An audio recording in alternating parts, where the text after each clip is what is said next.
Why does Quebec always seem to have the most heavy-handed lockdown measures, and yet at the same time, their politicians always seem to have the highest approval ratings? What is going on in La Belle Province? I'm Candice Malcolm, and this is The Candice Malcolm Show.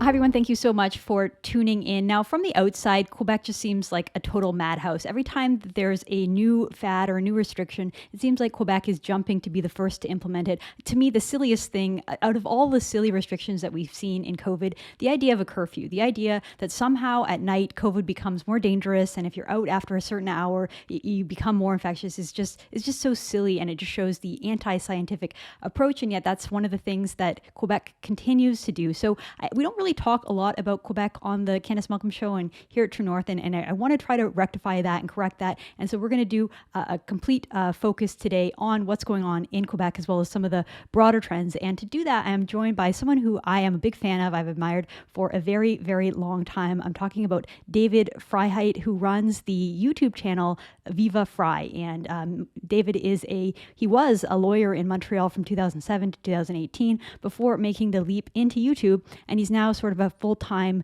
YouTuber, social media guy. So Viva, or David, it's so great to have you on the show.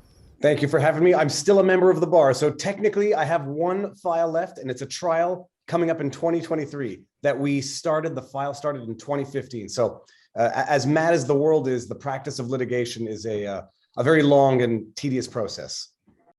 Well, that's interesting. We can get into it. And but before we do that, I just want to hear a little bit. You know, we've never had you on the show before. I've been a fan for a long time. I really got into your YouTube videos. I think it was back during the Brett Kavanaugh hearings, and you sort of broke everything down in like a very logical, coherent, rational way. I really appreciate that. I love your stuff. I also like how, sometimes I see you doing YouTube videos in the car or with kids running around, and it's such a great reflection of real life. So why don't you tell us a little bit about yourself and what made you take this jump from being, a super serious lawyer into doing something more fun and something more interactive, like becoming a YouTuber? Well, it's funny. Going back to Cégep, I was in Dawson College, studied film, studied creative arts, fine arts, and then studied philosophy. But then you have to get a job and you have to, go and integrate into real life. So I got a law degree and then practiced, but I've always loved that stuff. And the practice of law, I never loved, for the reason, tedious, paper pushing, soul crushing. When you win, you lose. When you lose, you lose. And so I kept on saying, if I don't like it more next year, I'll stop. If I don't like it more next year, I'll stop. Then I had my first kid and I walked out of the big firm, ended up starting my own boutique. It was a solo practice, turned into a boutique litigation, but 7 years into that, still didn't like it. And on the sideline, I was making videos, playing around on YouTube, playing around with GoPros, and I discovered videography, content creation. But I noticed every time I put up a video about what it's like to be a lawyer, people got engaged. They liked it. They said more of this. And then it just happened. I mean, I did a breakdown of an Alex Jones deposition in 2018. And that really caused me to discover the niche. I don't like practicing law, but I'm reasonably decent at understanding it and explaining it. Although I think I was good at practicing as well. And then the channel turned into that, and it went to where it is now, which is, breaking down the lawsuits, litigation of general stuff, but a lot of COVID stuff for the last 2 years. The Brett Kavanaugh was interesting. That was back in the day where I tried to remain neutral with my own personal opinion. And I still explain both sides, but now I've become much more vocal in explaining which side I side with and which side I believe in. Brett Kavanaugh, I remember at the time, I can understand both sides, even if I didn't agree with both sides as much. I thought one side definitely had a stronger argument than the other. And now, I think now it's time for people to get the facts and then also hear opinions from people they either trust or do not trust, depending on how they view me. It's funny how you describe the law profession, because my husband is also he calls himself a recovering or retired corporate lawyer, and he described it as the legal profession is like a pie eating competition where if you win, the prize is more pie, right? So it's just like a never ending thing there. But it's even more depressing than that. It's like if you win, everybody's still unhappy because they've paid the lawyer however much, it's taken however many years, and when you lose, they're even more unhappy. And it was at the point where I didn't even feel good when I won. And sometimes I would win so devastatingly, I would still feel bad because it involved crushing somebody else. So yeah, pie eating contest. I might pick something that I don't like eating, like a mayonnaise eating contest. Well, that's good. And I will admit, so when I first came across your channel, and it was during the Brett Kavanaugh hearings, I kind of assumed that you were on the left, just because I made the assumption, because you're a lawyer, I find that most people in the legal profession tend to be liberals, and that you're from Montreal. That was like two strikes against you. So I just assumed, this guy is really reasonable and really fair because he's presenting both sides. And that's something that I find is totally absent on the political left. And so it didn't, when it sort of came out that you decided to run for the PPC and your political persuasion became more evident, it's like, okay, no wonder he was being so fair about both sides, because it doesn't seem to be something that the left tends to do very well. I want to ask you though, as a YouTuber, as someone who gauge on the social media side of things, as sort of new media, what is your view on the traditional media in Canada, in Quebec? We can see the sort of legacy media fading away into irrelevancy, and some of the issues with it just being untrusted, unfair, and younger people not engaging at all. I wonder what's your perspective on the future of the traditional media, legacy media, and how do you see your role and the role of platforms like YouTube and people doing video blogs like you do in changing the landscape? I'll preface it. They're liars. And I don't think I ever fully appreciated it, or I don't think they were as egregious, overt liars as they have become. And I don't know if it's because they've taken so much federal money that they are now indebted to the hand that feeds them. Some people say they were always liars. But I do remember once upon a time, W5, CTV doing investigative journalism, undercover stuff, secretly recorded video stuff to blow the lid off controversies. I remember that in my life. 60 Minutes used to do it. I don't know when they became such liars, or if they were always liars, but I just wasn't aware of it. But they're dishonest to the point where it can't be incompetence, and it can't be anything but malice or deliberate partisanship.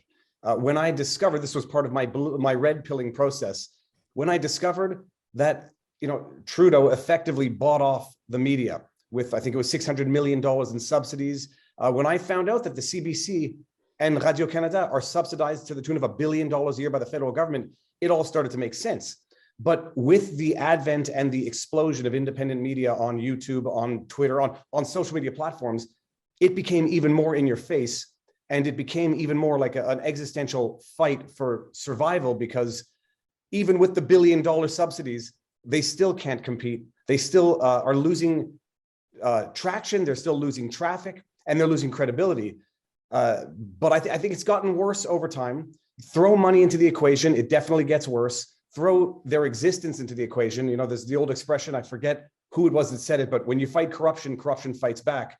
And the more independent media gains credibility, pushes back and reveals the lies, the more what we called legacy media or traditional media or mainstream media lashes out. But throw money into the equation and it will fundamentally corrupt a relationship, and it will fundamentally turn what is supposed to be independent media into dependent media, and they're dependent on the government dollars that they're supposed to be reporting on. So you don't need to be Nostradamus to know how that corrupts a relationship. Well, absolutely. And we saw that interesting blog post come out from a former CBC journalist that said just that, the powers that be in society, big corporations, governments amassing power, the CBC doesn't ask them questions, isn't skeptical about them. Well, of course not. That's who they owe their livelihood to. Instead, they're skeptical of, just regular everyday Canadians who don't hold the correct, trendy left-wing opinions, right?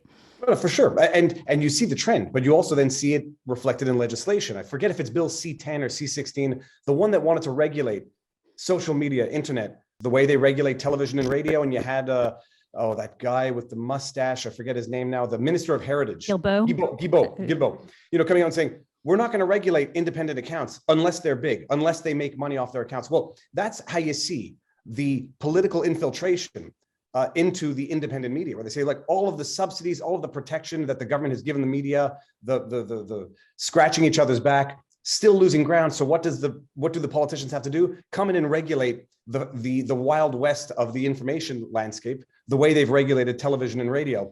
But it's an evolution in process, and you see that the powers that be are going after where the freedom is.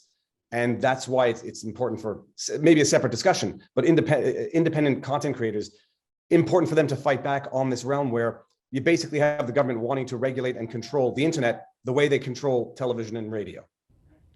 And it's wild to see it just how they're all kind of working in lockstep together. You see social media giants completely silencing any dissenting opinions. And if anything, that just grows the sort of intrigue and interest. I mean, you've seen this with the sort of vaccine skeptic movement throughout the pandemic. It's like any side of the story that's just talking about, hey, what are some of the unintended consequences? What are some of the downsides about rushing out these vaccines? It's like the information just disappears and the people get deplatformed, and it kind of raises intrigue. Like, why are you silencing them? The more that they're silenced, the more intrigued I am. And so they're kind of like doing the exact opposite of what they intend to do.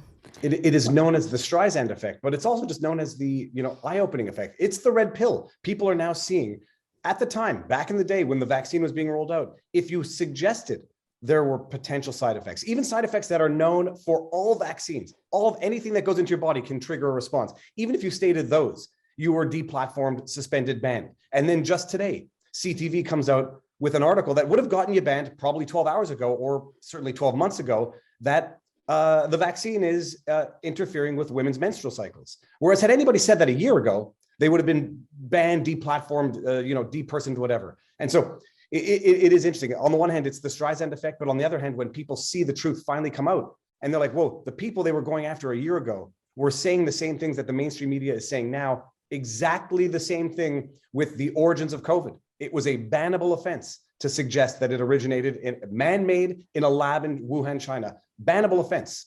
And now it's become mainstream media headlines. So when people see this happen in real time, it's eye-opening, it's awakening, but it also causes the powers to fight back even harder, to maintain control over they're allowing others to access information and knowledge. And that's what the battle is over right now. Absolutely. I couldn't have said it better myself. And we've seen it so many times. I mean, it's like, you're not allowed to put anything out there that promotes vaccine skepticism. But then all of a sudden the government pulls AstraZeneca because they say it's not safe. They pull Johnson & Johnson because they say it's not safe. It's like, you're giving us reason to be skeptical. Well, Viva, I keep calling you Viva, but David, I wanted to bring you on today to really talk about Quebec, because sort of from an outsider's perspective, there's two things that happen. One, it seems like you guys always have the most heavy-handed restrictions. And then second, it seems like whatever's happening in Quebec eventually happens in the rest of the country. So, you guys had to lock down over the holidays. And then, as soon as a few weeks later, it was like Ontario, BC, Manitoba, everyone followed suit. So you live in Quebec. You lived through some of the most severe restrictions. Why is it that the government in Quebec seems to be so heavy-handed about COVID, and why do people put up with it? I cannot answer the question. Well, I can answer the question of why people put up with it, but it presupposes, or it causes me or forces me to divine intention.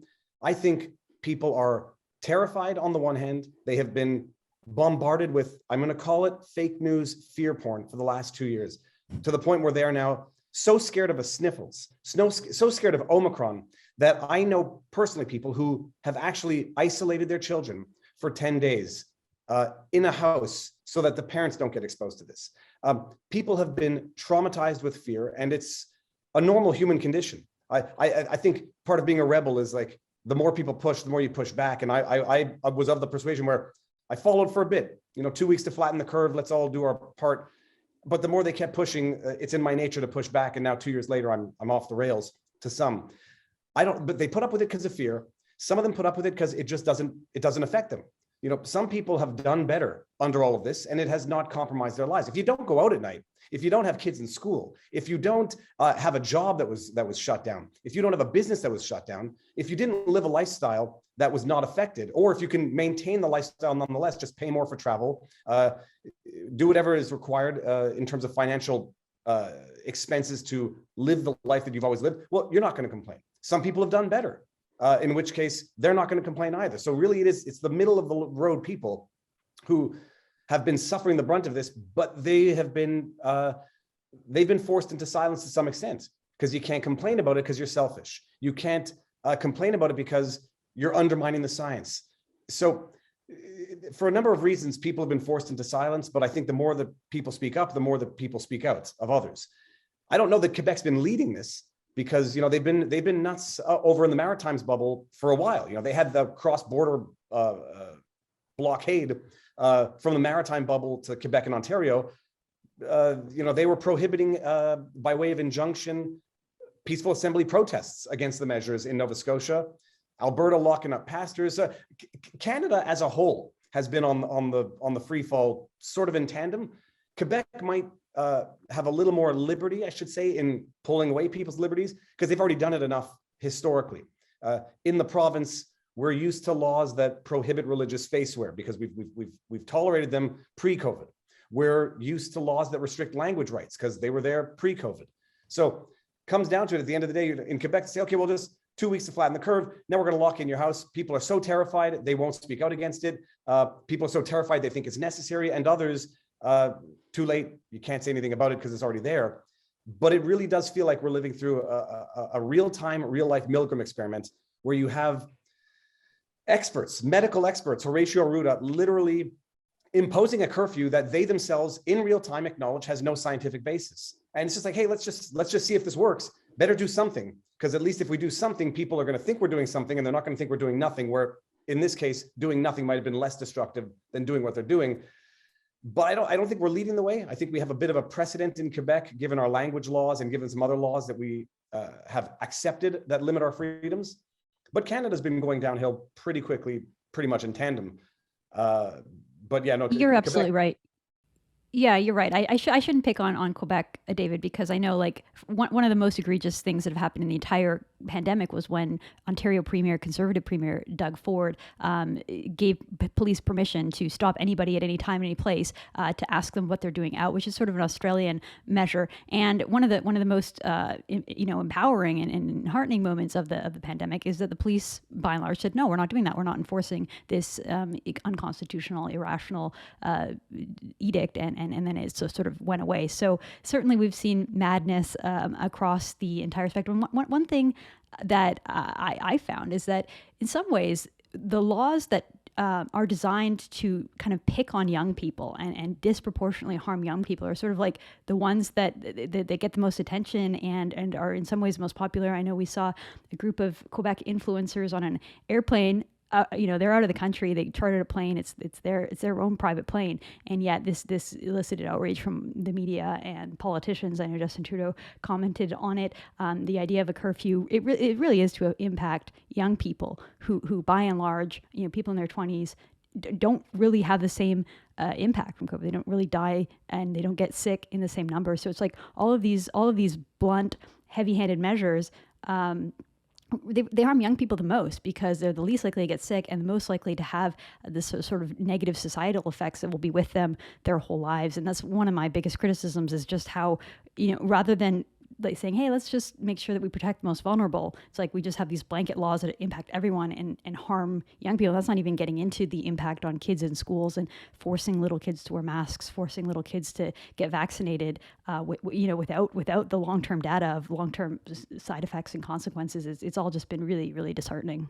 It's madness. And I went through on one of my videos talking to some McGill students. They're in isolation in university. If they have unlawful gatherings, they can get suspended from school, forced to pay fines to the government. They're forced to go into, pay for accommodations off campus.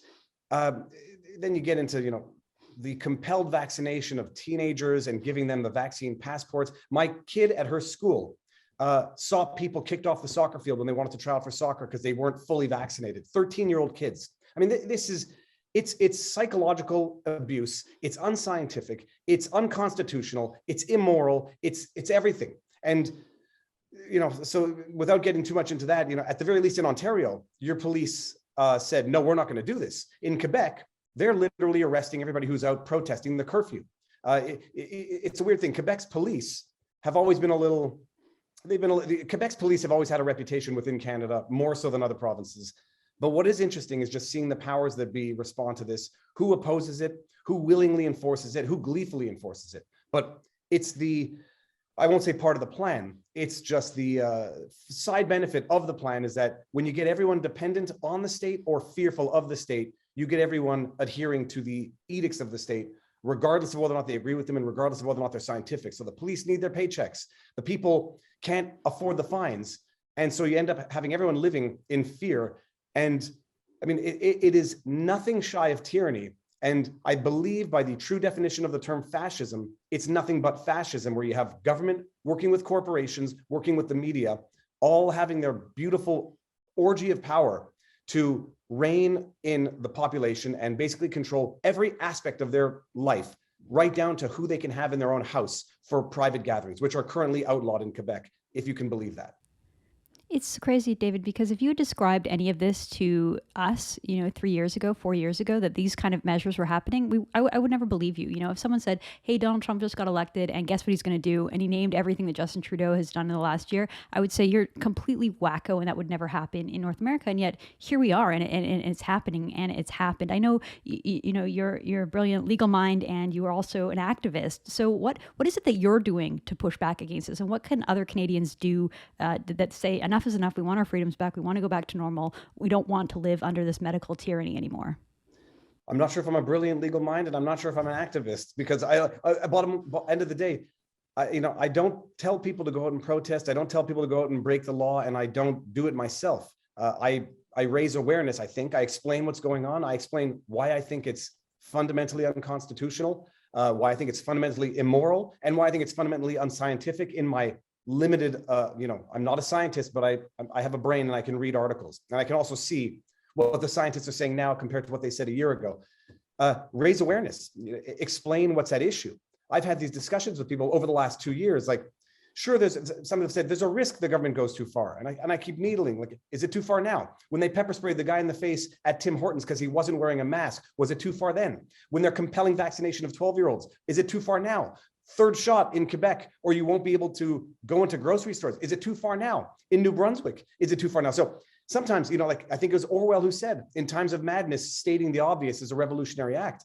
Just keep stating the obvious. The problem is, I am not sure that people want the change. I think there's a lot of people who are, I won't say beyond the point of repair, but who are certainly in the frame of mind right now that they're double masking outside. And when you have a significant enough portion of the population that thinks that we actually need these measures to stave off an existential threat to our very existence, they will do anything. I mean, it's, who said it? Nietzsche, if you can get people to believe the absurd, you can get them to commit atrocities, something along those lines. We're at the point where a large portion of the population are now firmly embedded in believing the absurd. And I think they cannot bring themselves to admit that they believe the absurd, because it would have to mean that they were duped, which would be an attack on their own intelligence. It would be an attack on their own ego. And so they cannot admit that, and they just have to keep going further and further into the scenario. I won't say the lie out of respect. So I don't know that you can have the change until you have enough people who want the change. I don't think it can be a violent change. I don't think it can be an unlawful change, because I've been saying this from the beginning. When people say, well, why don't you go out there and break curfew and break the law? I'm thoroughly convinced that nothing would play more into the hands of the tyrants, of Trudeau, of Legault, than to have people out there breaking windows, breaking the laws. Because when they did that in old Montreal and they smashed some windows, and Lord knows who did it, because I don't know that there were people part of the actual movement that did it. What happens then? Police on the street. And so it can't be a violent solution. It has to be a political one, because it's not going to be a judicial one, because I've seen how the courts are just not doing anything. The courts are not intervening. In Quebec, we had a lawyer challenge the curfew on an injunctive basis. The court said, no, not a serious enough violation.